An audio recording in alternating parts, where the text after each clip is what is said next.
Okay, everybody, I think we remember last time we went over the student engagement norms. Those are what we use while we teach. We talked about lesson design. We have our lesson components over here. And now we're ready to look at tapple. And that's going to be our checking for understanding. So let's just look up here. We've been using checking for understanding, our little pop-up check for understandings during the training. So tapple, we made up tapple just to remember the letters. It's an acronym for the strategies for checking for understanding. Okay, so let's start up here and let's read the definition together. Okay, ready to go. Checking for understanding. Verify students are learning while teaching. While All right, teaching. so if you're taking any notes or just want to look at the big idea is while teaching. This means you ask questions during the lesson about every 2 or 3 minutes. Okay, it's not looking at the homework at night or looking at the quiz on Friday. That's not checking for understanding. Checking for understanding is real-time formative assessment while you're teaching. And it's helping you make decisions, make instructional decisions depending on the student's responses. So we have the strategies here. So the one is teach first. And I forgot the cue. Okay, we're all going to say that. Go. Teach first. Teach first. Teach first. And it says, so all students are equipped to respond. And so when you teach first, any student can answer because you've just given the information out right then. So you're not starting out with guesses, and it's actually equal opportunity because you've just taught the content. And if you want to measure if students are learning, you want to measure if they're learning what you're teaching. So teaching first is important. And Joel, we've been in a lot of classrooms. I used to see a lot of this who knows. So we'd start a lesson, we're doing photosynthesis. Describe the process of photosynthesis. And then the very next question is, who knows what photosynthesis is? And then it turned out in this lesson, and Sylvia and I actually watched this, the teacher said, I see only 2 of you have your hands up. I'm going to wait till more of you know. How are you going to know? All right, so finally she called a student. And he says, oh, it's when you put the plants by the window, that's photosynthesis. They start bending to the light.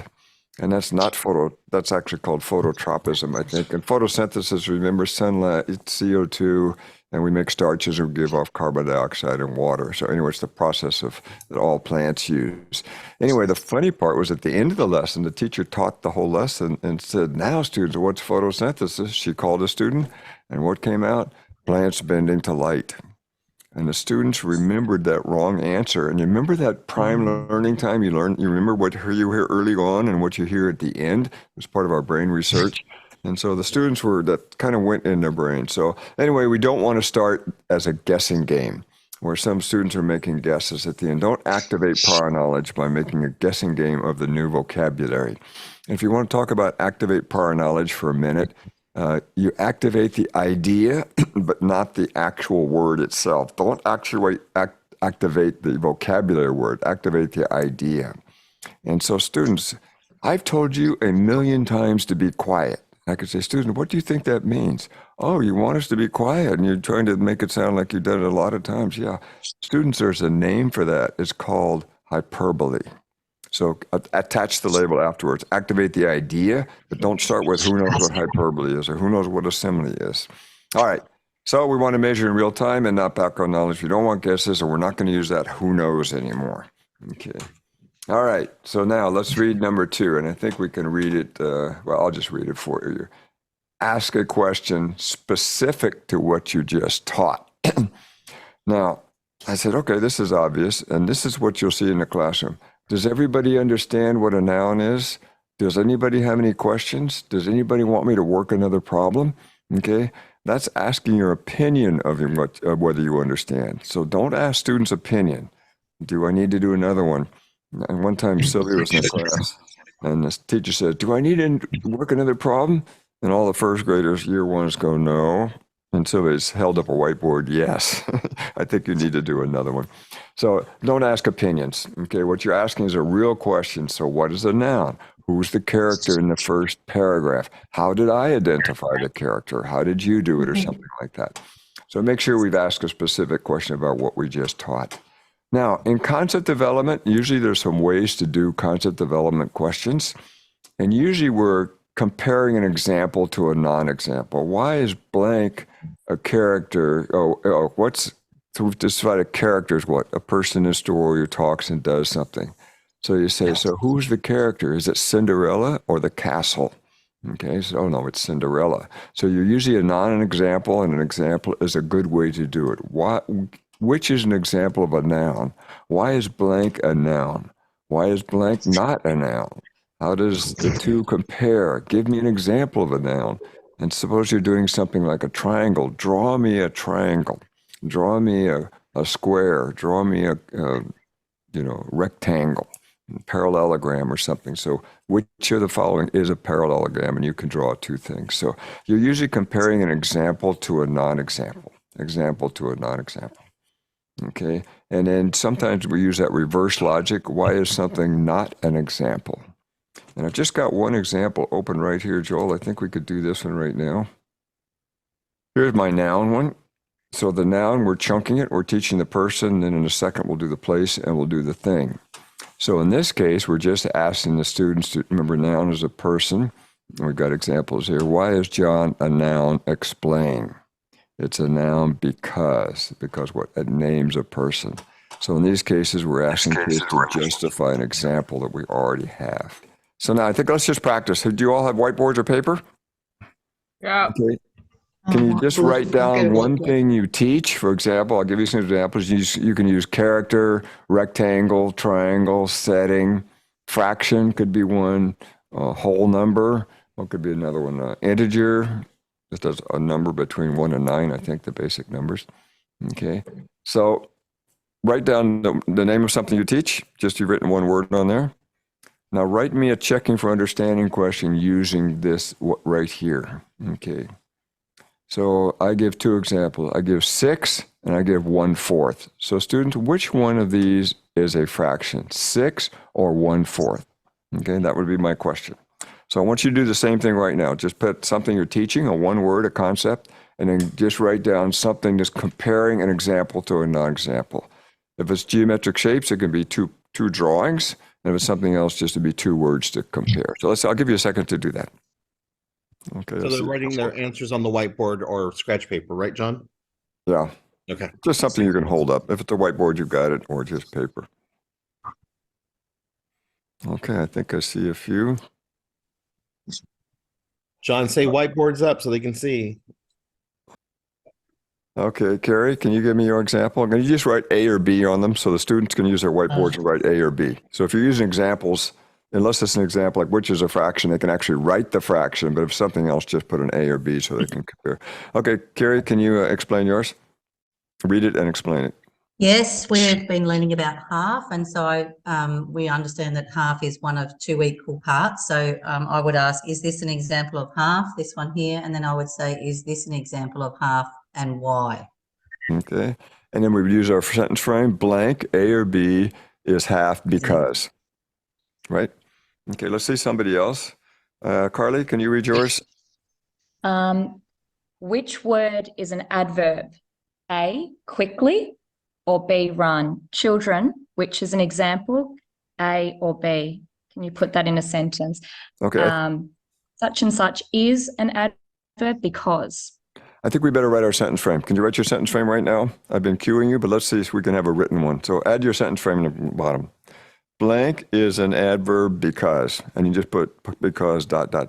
Yeah, Carly did really good with that, with her sentence frame. That was really nice. Yeah, she did it orally, but we can try to have some already pre-written. No, she had it. She had it there. See? Yeah. Okay, we got it. Yeah, okay. Yeah. So that's very good. Let's get the boards up again. Okay, Craig. I don't know if I called you last time. Can you read yours? Yeah, I got y is 5, not an example of a fraction. Okay, good. And what would your sentence frame be? So I'm not sure what a sentence frame is there. Oh, I wasn't at the last session. Students, when you answer, I want you to say 5 is not a fraction because. Oh, yep. 5 is not a fraction because it's a whole number. No, just because. And then you want them to use that sentence. Because, yep. Yeah, and then you just put 3 dots or blank or something. Remember, we're using sentence frames because we want them, because you want them to use the new vocabulary. 5 is not a fraction because. Okay, so everything should have one. Okay, let's see if I've got someone else. Cecilia, can you read yours? Square is A, B, or C a square? Which is an example and which is a non-example? Blank is an example because. Okay, now try to get the word square in there. Blank is an example of a square because remember, we want to get the academic vocabulary in there. Okay. Mhm. All right. Yeah. Yeah, Good. make sure John, you're, yeah, go ahead. John, my question to you is this, and by the way, this was fantastic what she did right now. John, tell me about the right triangle and how many times you've seen the right triangle done differently on a test and an exam. The right triangle, John. Okay, most of the right triangles are drawn to the right side of the page, and I think students are confusing the right side to the right as a direction as right meaning 90 degrees. So make sure we're teaching right means 90 degrees. Now, what I've seen is when the triangles are tested, it's the 90 degrees is at the top. They draw the triangle what I would call upside down. So most tests do not draw the triangle the way you would draw the normal one. When you draw something like that, the right angle going to the side, you're doing a visual pattern recognition. When you draw it upside down where the 90 degrees is at the top, you're doing a conceptual recognition. A right triangle has a 90 degree. It doesn't matter whether it's drawn on this side, or where any way it's pointing, it has a 90 degree. Equilateral triangles, the same way, you can draw it upside down where the flat part's on the top and it comes down, and make sure they're understanding conceptually what it is. Okay. All right, so now let's see, let's look at the next one. So this is in concept development. In skill development, remember we do one problem and then the students do a problem. We kind of go back and forth, usually the odd and even problems. Okay, so the question is, how did I, solve this or accomplish this step? How did I interpret the answer? How did I know what the answer means? Okay, so now let's just pretend you're doing the same thing what you just did right now. Okay, so write a new question on the bottom. If you don't have your whiteboard still there, or if you've erased it, just write the thing right now. So you're going to pretend you've done one in the class. So you should, how did I identify the fraction? How did I identify the whole number? How did I identify the character? Okay, so can you write me a CFU question, checking for understanding question, that includes how did I? Okay, let's see what we got here. All right, I see the board's coming up. Andrea, can you read yours to the class? How did I know that half is a fraction? Okay. Now, the secret to make this work, if you're taking notes, you have to model your thinking. You can't just have 1/2 and 6 and say, oh, this is the one right here. You have to model your thinking. I'm looking for a numerator and denominator. I look for the little line that separates them. Make sure you model your thinking. Okay. All right, let's see. Carly, can you read yours? How did I know that A was an adverb? And A was quickly and B was run. So the quickly, the ly really helped me know that it was adding to the verb, but also I know that the adverb is telling me how to do something, how the verb, it adds to the verb. It tells me how I am doing the action. Okay. That's your modeling. And then the students have to say, oh, you look for ly. You looked that it was modifying a verb or something like that. All Okay, right. let's And then just- John, we also have Carly Shields. Oh, I'm who sorry. There's has two her- Carlys. yes. Yeah, go ahead. And Carly, go ahead and unmute yourself and share yours, please. That's fine. I had, how did I identify the decimal? Okay, great. Okay. And then you would have modeled that ahead of time. All right, now, you remember we do a problem and the students do a problem. So now can you erase that I and just write you in there? How did I do it? How did you do it? Yeah. Okay, so this is easy. It's the exact same one. Okay, let's see the boards one more time. Mhm. I'm going to ask you to explain what the students should say. Okay, how they should do this. Do we need the sentence frame as well, John? We'll do the sentence frame orally. Okay. Yeah, you can have them written, and when you don't, you're going to cue these kids to do it. Okay, so let's get the boards up. Now, I'm using whiteboards in the classic sense. I'm not pulling a random person. I'm looking at the boards. And this is I'm looking around to pick somebody randomly. Okay, so I kind of need the boards to come up. Yep. Show them on the screen. Oh, thank you, everyone. Good. Show them Okay, on the looking screen, good. please. Okay, Lauren, can you read yours to the class and tell me That's how great. you would expect the student to answer? How did you know that B was a fraction? And I would hope and expect that they would answer in a full sentence. I knew that B was a fraction because, and hopefully they'd use vocab like numerator or denominator or vinculum, something like that. Yeah, they should use the words numerator and denominator and the line, the separator, and the stuff like that. I see some of you write fractions with a horizontal bar. Sometimes you write fractions with a kind of diagonal bar. So make sure students are seeing both of those formats during the lesson. Okay, Ben, this will just be the last one. So mine is, how did you know that A or B was an acute angle? And I'd be hoping that they'd say that it's smaller than 90 degrees. And we use terms like it's a cute little angle. I'd be expecting them to say things like that. Yeah, that is the cognitive strategy, right? Now, in this case, their justification would be it's an acute angle because. Make sure you get that word acute angle, that they're saying those words. Okay. Yep. And I try not to use pronouns too much. I know B or 50 degrees is an acute angle because. Yeah. Okay, great. We can erase our boards and put them down. Okay. All right. Now, relevance. Remember, one of our components is relevance. Why is this important to learn?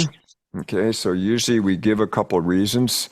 Sometimes I just number them myself. They're not always numbered on the slide. There's maybe a couple of bullets. And so I have the students read why its lesson is important. And the importance always has academic language in it. Goes back to the conceptual part. Okay. And if you can look at let's read the question. We've got, actually, there's two things. Does anyone have another reason why this is relevant? Okay, so the first one, you open it up for anybody, and you can take volunteers for this. And then let's read the next one. Ready to go? Which reason is most relevant to you and why?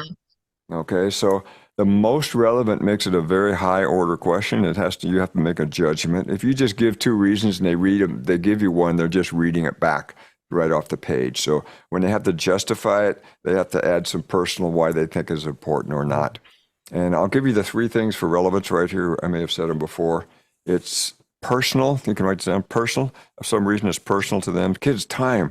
When you learn time is so you know when to go to school or when your favorite TV program on. So that's the personal reason. All right. And then the real world reason. So real world. Students, like even schools use time because everybody has to know when we get together or when we go someplace. And the third, so that's the real world, personal, real world. And the third one is academic. Students, you need to know this. It'll be on the test. You need to know this to go to second grade. Some academic reason at school. It's on the napkin, something like that. So let's see if we've got the three reasons again. It's what? Personal, real world, and academic. And academic.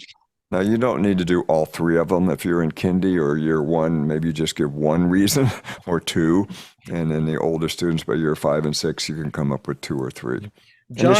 John, sometimes I feel like relevance is kind of like taken away from or taken to the point where they're like, well, you want a really good job, you want to graduate.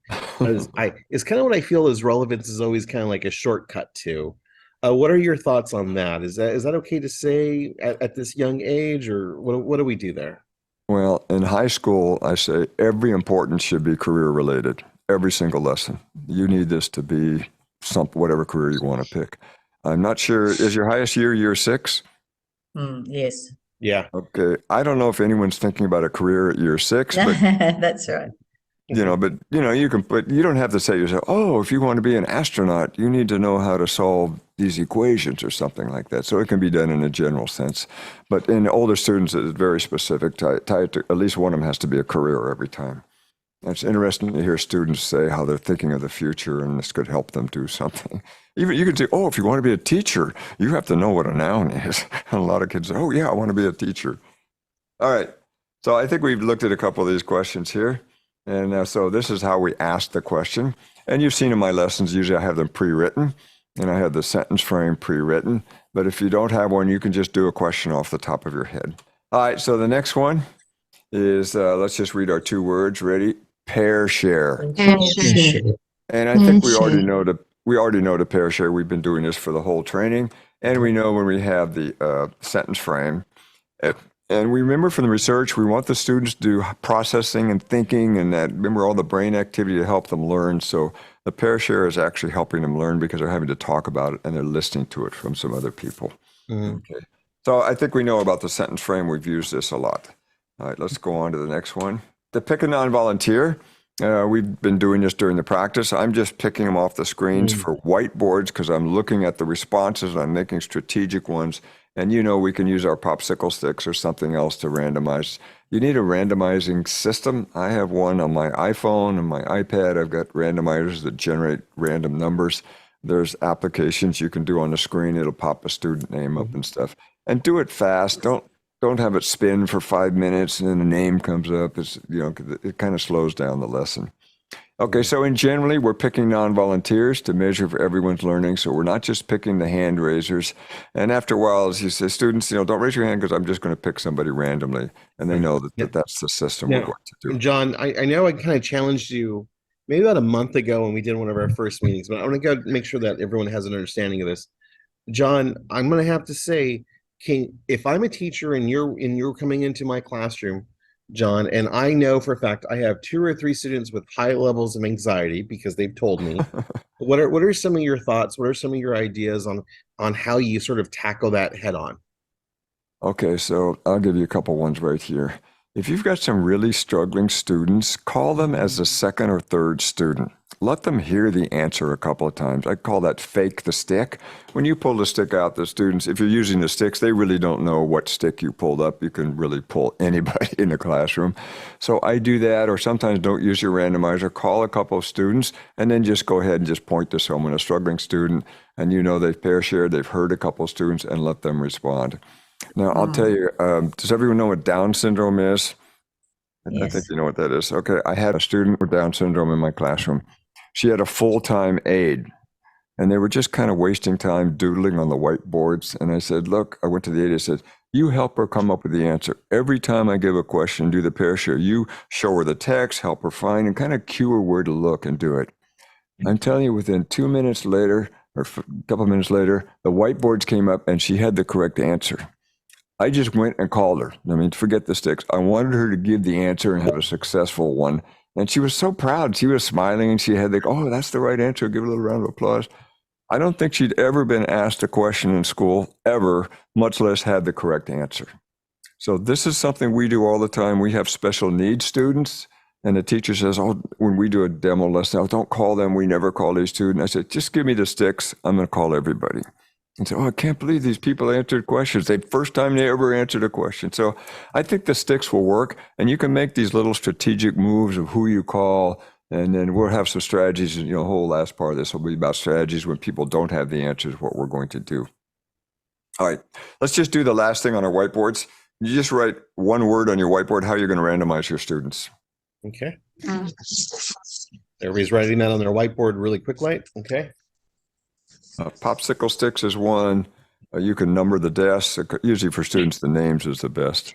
Kimberly, can you read yours? I use pop sticks with their names on them.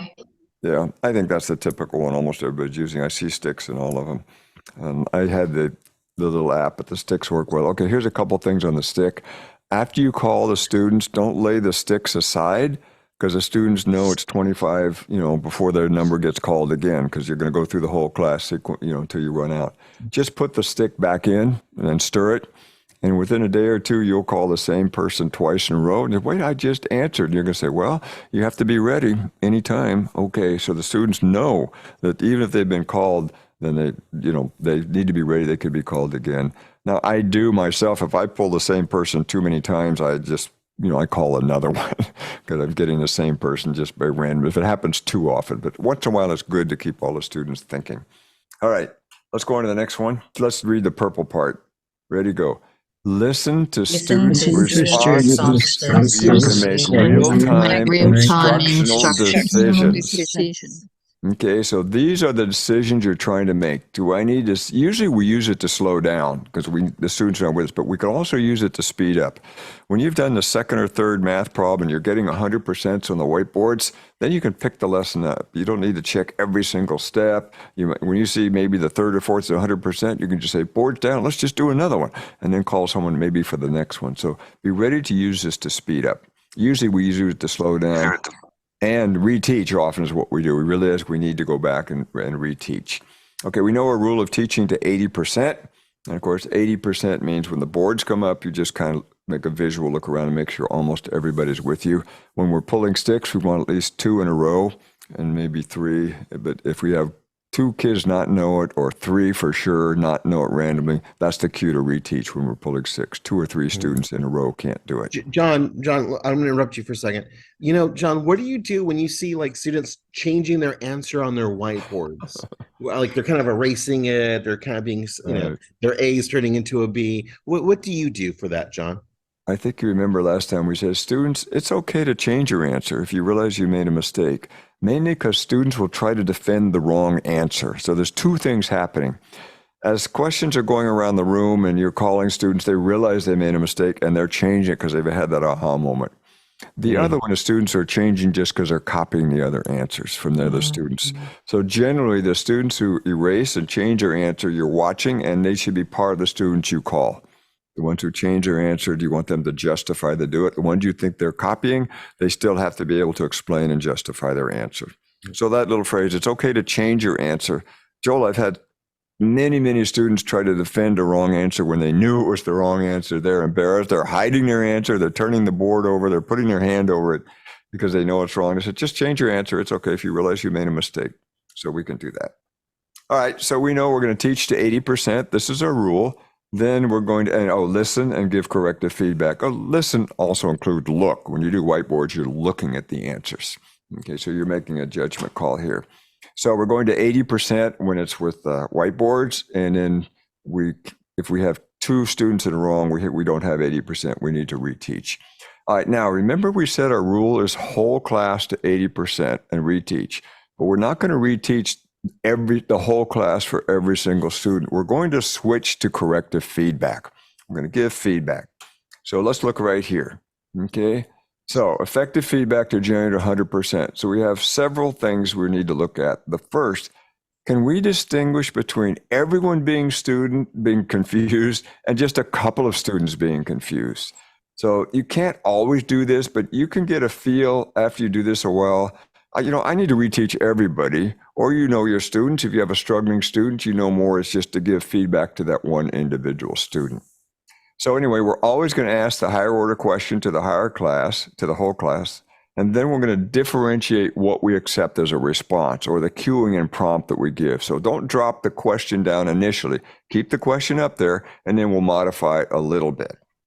All right, and let's read the last part. Ready to go? Students are never allowed not to know the answer. Okay. And even when the students do that, I don't know, you're going to come back to them or you're going to do something. So nobody gets to sit out with the randomizer with a stick. Nobody can hide out. We used to call those the peripheral children who sit around the edge, and in the back we're never called on. So we're going to include everybody. All right, so let's look at our first strategy here. Okay, and let's just read it from over here. Ready to go? Provide cues and prompts. This is the one strategy I think all teachers do naturally. Okay, and I've got a couple of hints here. Don't do it too long. Just give the cues or prompts. If it's not in long-term memory, no amount of cueing or prompting is going to bring it out. So it's got to be pretty close that they've kind of got it, and cues and prompts will work. Now, gestures will work very well. If you said a noun is a word that names a person, a place, or a thing, you can use the gesture when you give your hint. You can say, is dog a noun? And they're thinking, you say, is it a? You can give your little cue. So the gestures are great for cues. That's part of your cues and prompts can be gestures. Now, another thing you can use in cues and prompts is tell students where to look. Look in the first paragraph. Look at the table. Look up on the word wall. Look in your diagram. Look on the map. Okay, so these are good without actually telling them the answers.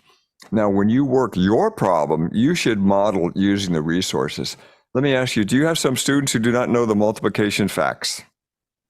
I'm sure we do.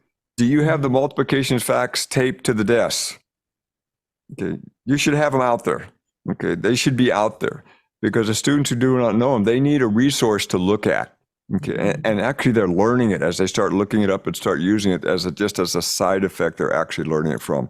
And don't let the multiplication facts stop the lesson. If you're calculating area and it's 6 centimeters by 8 centimeters, you have to multiply 6 times 8. If they don't know that fact, let them look it up on the table. Look on the table. Now, if you're doing an area, it's 6.2 centimeters and 4.5 centimeters, then we can use a calculator to get through because we're teaching the area, the square unit, and don't let the sub-skills stop the lesson. Okay. So if you have the thing taped to the desk or you've got it up on the wall in the back of the room and you model the first problem, you say, oh, it's 6 by 8. So I multiply 6 times 8. Let me look up on the table. Look, I'm going 6, I'm going down to 8. It's 48. And then you write it on the thing. And then the students will later to say, how did you solve that? Well, you looked at the table to look up the multiplication facts. And you say, yeah. And so you're modeling how to do that. And I just heard the LY a few minutes ago. You're modeling LY. And you maybe even you have a poster on the wall that says adverbs have LY on them. So make sure you model these resources and the kids can start using the resources at the same time. All right, Joel, I've got some videos. It's 11:20. So we have 25 minutes. Okay, John? All right, let's see if we can do this unit fraction lesson. Oh, that'll be really good. I like that unit. Go ahead and talk to each other and tell each other. Stop. Where did it go? How did I know that? Everyone, this is a professional webinar. We're doing a good job. Go ahead and talk to each other and tell each other. How did I know that 3 is the denominator? Go ahead and talk to each other and be ready to tell me, please. 1, 2. Eyes on you. Okay. How did I know that the denominator was 3? Claudia? It is 3 because... Can you say the denominator is 3 because? The denominator is 3 because there's 3 slices. Okay, but 3 any parts or it has to be 3 equal parts? 3 equal parts. It has to be 3 equal parts. Can you say that? It has to be 3 equal parts. Equal parts. Okay, actually, we saw a lot in there besides just, we saw the cueing for the sentences. We saw a lot of technique in there. Okay, the last thing, don't use sound out. If you're trying to get a noun, you can use the gesture, but don't say it's a na, na, na. Don't sound out. Sound out is not a strategic cue and prompt. All right, let's look at the next one. All right, let's just read right here. Ready to go? I will come back to you. This is an eye-opener when we started this. It's like teachers go, wow, that's so simple. All right. So all you do is announce you're going to come back, call on some other students, and then go back and call the first student. Okay, now this is one of your techniques. So the student can't answer. And this is usually when you catch students off guard or they're completely out. They said, I'll come back to you. Now listen carefully to the other students. Okay. Now, I usually don't use my sticks. Be careful. You don't want to call the partner. If they pair shared, they probably both don't have the correct answer. If you call somebody way on the other side of the room, that's too far away. So you say, I'm going to call somebody else. And I just usually kind of pick somebody within a couple of meters that's kind of close by so they can, get a little proximity and they can hear those answers. And I might call 2 students or even 3 students and then go back to them. Okay. John, this one's one of my favorite ones. I was in Missouri. Well, with you, we went to Missouri and I was doing random calling and I called on the principal. The principal says, I am so sorry, Joel. And she closed her laptop and she says, I did not hear the question. And so I simply responded with, it's okay. Listen for the answer and I'll call back on you in just a moment. So she heard the answer once or twice, and then I called back on her. But then I, of course, made the joke, like everyone, we easily become our students during our presentations, don't we? It's okay. So my favorite thing is I'll come back to you, and we do, right? That's the thing. Once they know they can get left off the hook, they will purposely, not participate anymore. So I'm very big on this one. All right, John, keep going. Yes, nobody gets out of it. Okay, so you can come back. All right, let's go on to this next one. Okay, let's read. This word is de-escalate. Let's read together. De-escalate to multiple choice. De-escalate to multiple choice. Okay, so this is an easy one to do. You just rephrase the question as 2 options. You're usually saying which word in the sentence is a noun. Okay, and then the kids they have to completely recognize it. When you rephrase this, they only have to. No, I'm sorry. They had to recall it. You say, which is it? They have to recall it. Now they only have to recognize it. So if you have, which is a noun in the sentence, the boy had a dog, and you want to name one, say, okay, is it the or is it boy? Which one of those could be a noun? It's very easy to do, but sometimes it takes you a second to kind of catch on, well, how can I de-escalate? I think we saw that in Sylvia a minute ago also. That's right, John. And, we have a question in chat. And so, John, in the question in chat, I'm going to give you an idea here. John, you and I were in Los Angeles Unified School District. We were at a multi-story high school. We had to park underground, and we had to take the elevator to the high school itself. It was like 5 stories. It was a huge high school. And there was a lot of students who were pushing back on you. They almost didn't want you there. John, the question that they have is there a special technique to deal with those students who refuse to answer? What's your thoughts on that? And give them an idea, maybe share that story from Los Angeles when you and I were there. Well, let's do this one on really they're refusing to answer as a discipline. I'm not going to answer. I don't care. Okay, so what I did was I actually used this one right here. I said, okay, I'll come back to you. Okay. Then I called some other students. I went back to him the second time. He says, I'm not going to answer. And I said, I'll come back to you. Okay. And then I called I did it in a nice way. Well, I'll come back to you. Then I called a couple people. So the third time when I came back, I'm not going to do that again. So I skipped down to this one right here. And I said, okay, you and I are just going to read the answer together. Let's look right down here on the page. A simile is, read it with me, a simile is blah, blah, blah. And I had the student just read the answer with me. And that got me through it. Now, if they don't read it with you, you said, well, even if they don't say it, maybe they only say 1 or 2 words, or maybe you do the echo reading, a simile is, and do something like that. Just make them say a few words. Now, this one called read the answer, some people said, well, you're just giving them the answer. And I said, well, you get to a point, that's your only choice. There's nothing left to do. So it's just, we're going to read the answer together. And I've even said, well, I'm going to answer for you. Let's look down on your page right here. This is what you could have said, I know this is what you're thinking. And Joel, I used that phrase one time. I know you don't know the answer, but if you did know the answer, what would you say? Well, I would say blah, blah, blah. I don't know why that worked, but it worked one time. Okay, but anyway, you can work around this, answer for them. Now, you come up with these, I don't know what they call them. They're non-speakers, they're psychological, somebody's like, we never call on them. I know we've called on people that have never answered a question in school before just because we had that expectation. We did the cueing. We've had special needs. I think you probably have special ed or special needs students in your classroom. And we have them in the sticks. We teach first. We do pair shares. They hear answers. And the teachers are amazed. It says, you called this student like 2 or 3 times, and she had an answer every single time. So I think we can do that. We can work around with these strategies. Basically, when they don't want to answer, it's I'll come back to you. Then you're going to cue and prompt them. And then the last ditch is you're just going to have them read the answer with you. So that's the way to do it. Okay. All right. So let's go back here. Okay, now maybe we could do a de-escalate multiple choice right now. Let's see if we can write one. If you're doing you're doing nouns, you're saying what's a noun or which is the noun, and then you're de-escalate. Okay, is it the or dog? Okay, which is the numerator? I've got 1/4. I don't know. Is it the top one or the bottom one? That could be one, right? Who's the character? Is it Cinderella or the forest? So you have an open-ended question, then you rephrase it as an either or. And then if the students can't answer, then what? Oh, let's play our little video right here. If they can't answer, you usually just ask the question again, and then they can come up with it. Now I want you to interpret the unit fraction. Megan? You need some more time? Okay, go ahead and interpret your unit fraction, and then I'll ask somebody else, but I'm coming right back to you, so be ready to answer. Jason, can you interpret your unit fraction, please? The unit fraction.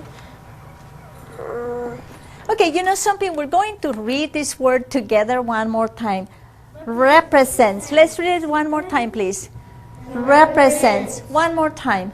Represents. Okay, Jason. The unit fraction represents 1 slice of 8 equal slices. Very nice. 8 equal slices. That's what that means.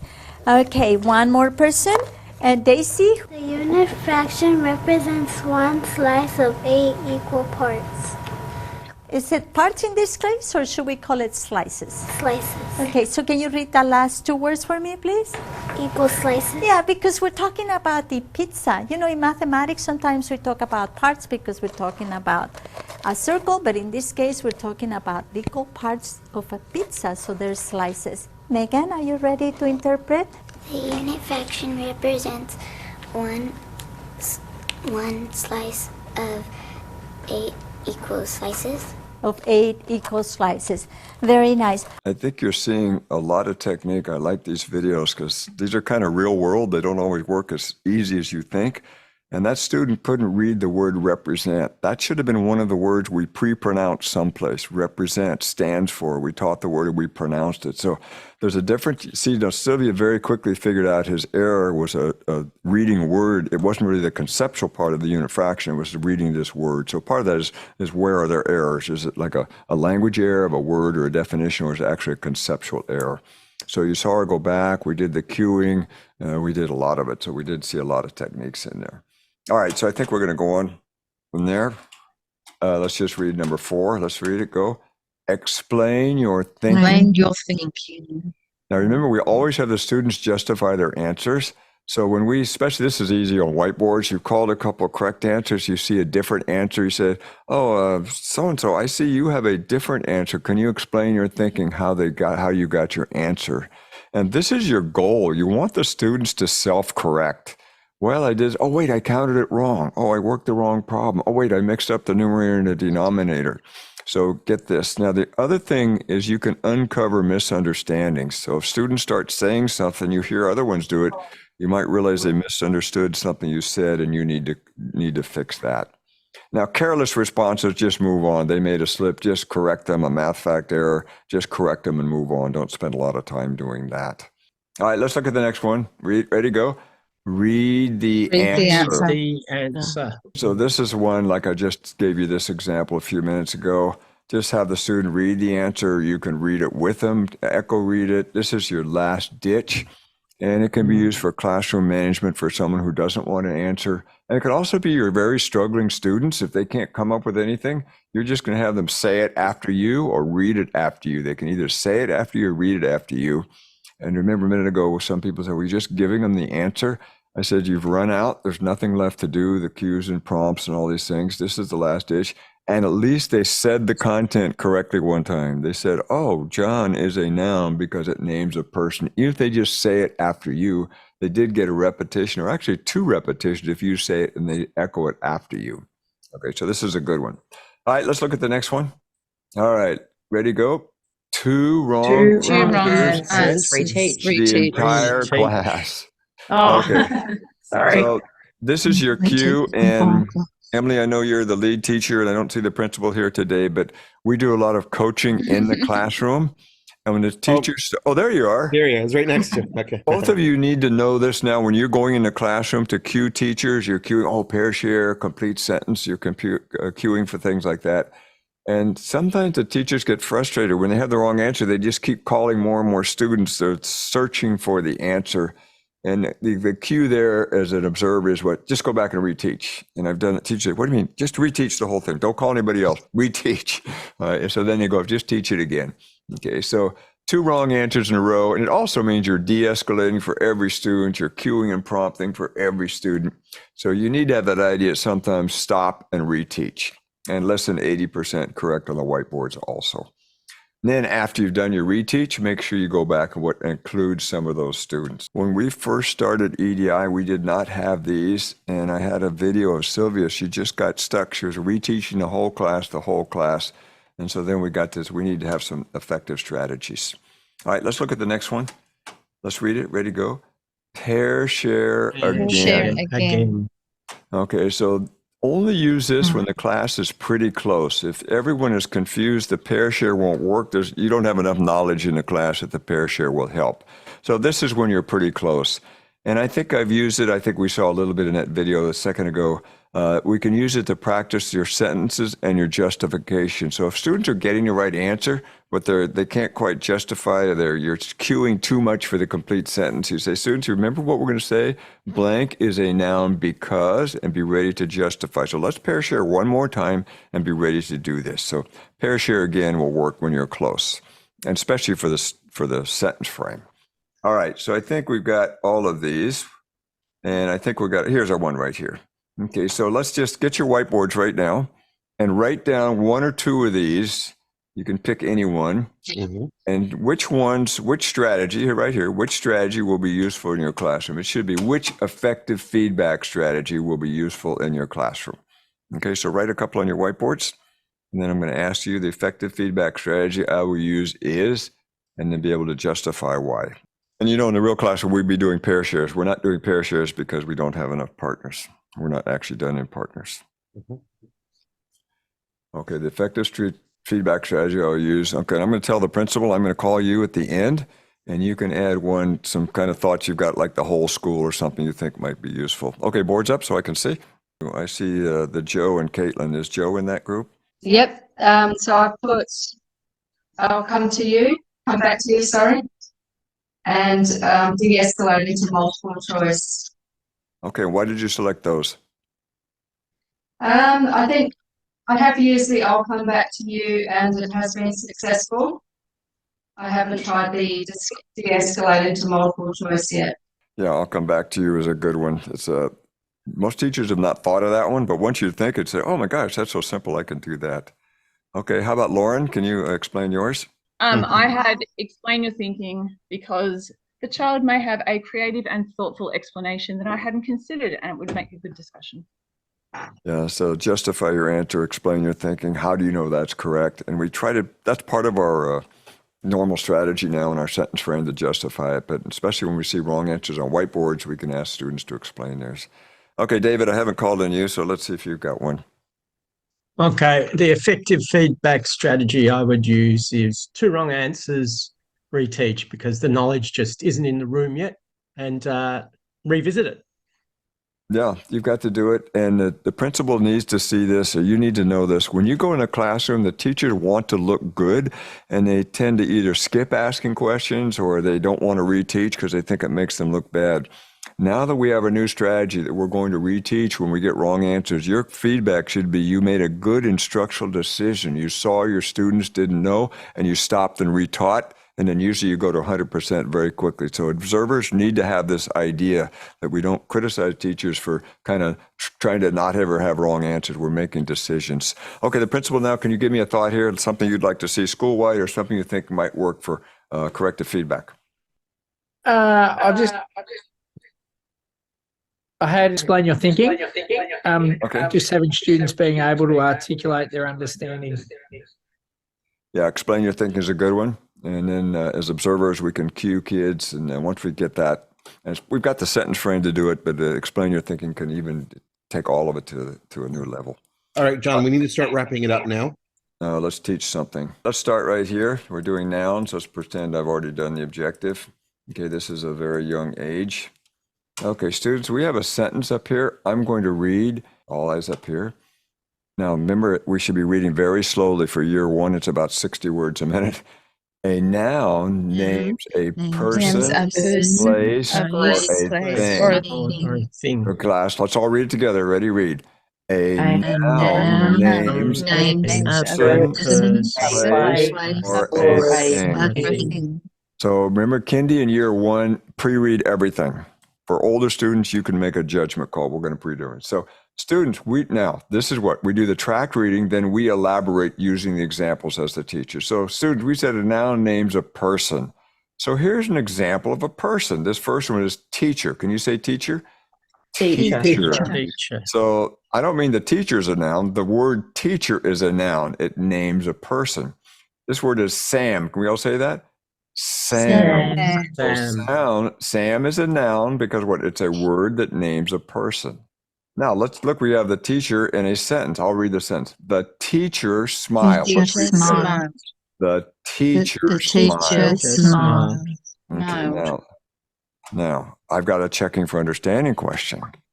Look up here. Why is John a noun? Explain. Okay, this actually, I should not use it. Do not use pronouns. We should say John is a noun because, and then this would be my question right here. Okay, all right, then I would do the next page. And we got, okay, a noun names a person, place, or thing. Now it can also name a place. This is classroom. Can you say classroom? Classroom. So classroom would be a place. Park. Can you read this word with me? Park. So place. And now we have a sentence with a noun We ran to We ran the to park. the park.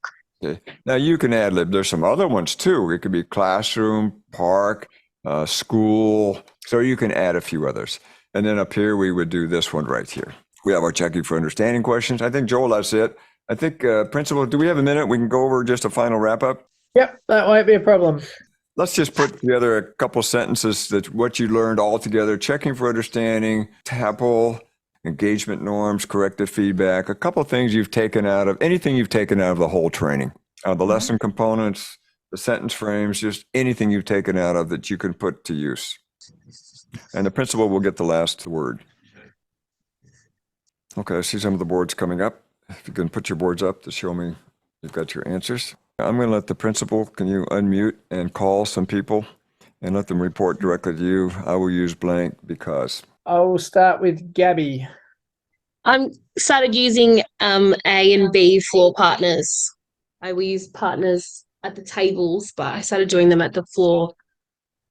And I liked the way the kids knew who they needed to turn to, and we just got moving quicker. Okay, principal, ask her to justify her answer. Why did she select that? Why did you select that, Gabby?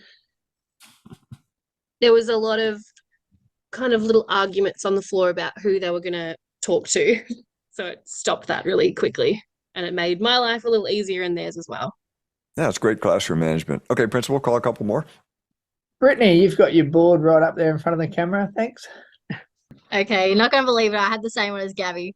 Giving the pair share partners a group name. So I have my apples and bananas now. So instead of saying just pair share, I might say apples talk first. So I don't have the dominating student taking over the conversation each time. Why did you choose that one, Britt? Yeah, so I don't have the dominating student talking each time, and both partners got to go. Good response. Alison and Rach. I had to use the sentence frames. I have used them, and yeah, they're very successful.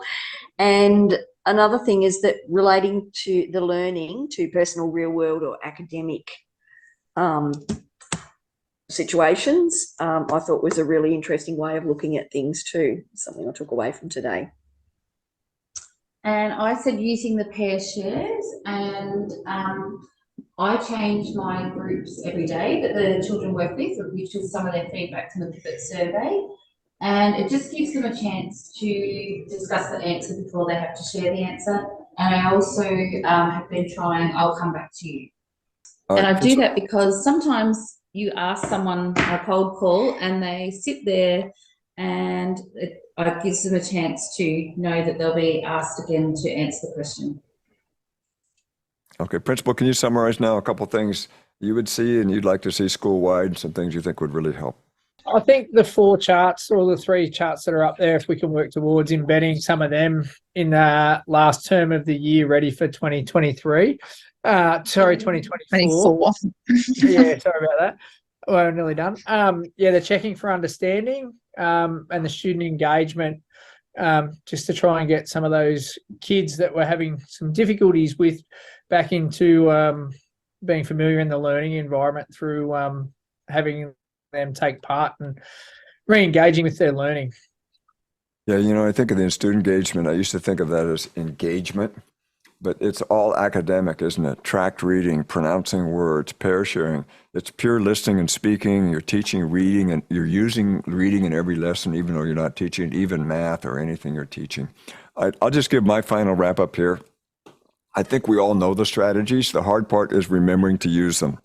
So you need to practice to automaticity. Forgetting to pair share is very common. Or I forgot the sentence frame.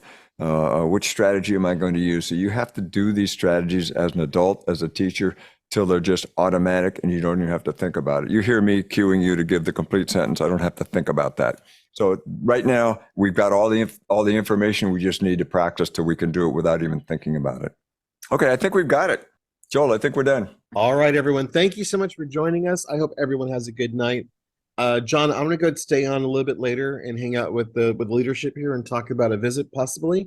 So Okay. Everyone, thank you again for joining us. That's been John Hollingsworth, author of Explicit Direct Instruction. And I have been his very sleepy companion, Joel Soto. All right, Thank you. goodbye, everyone.